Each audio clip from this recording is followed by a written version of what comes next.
వారికి ఒక కుమారుడు ఒక కుమార్తె. కుమారుడు వైభవ్ ఎంటెక్ చేసినారు. వారికి వివాహం కావాల్సి ఉన్నది. సాయి ప్రియ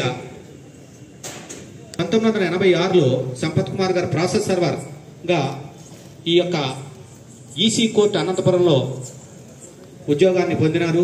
తర్వాత ఈసీ కోర్టు అబాలిషన్ వచ్చిన తర్వాత ఎట్లా ఉండాలా అనేది ఒక సిస్టమేటిక్ అనేది నేర్పించారు మా సీనియర్లు కానీ తోటి ఉద్యోగులు. అదేవిధంగా వర్క్ లో డెడికేషన్ ఎట్లా ఉండాలి, ఎట్లా చేయాలి అనేది ఒక ఇన్స్ట్రక్షన్స్ చేస్తా ఉంటే, కోర్టుకు వచ్చిన స్టాఫ్ ఇన్స్ట్రక్షన్ చేస్తా ఉంటే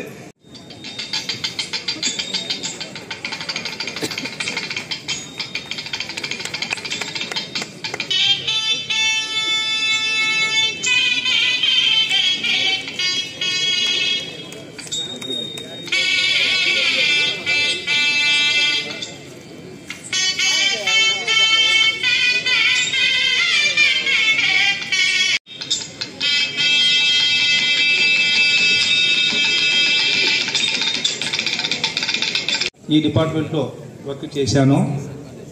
నేను ఇది ఎక్కడైతే చేశానో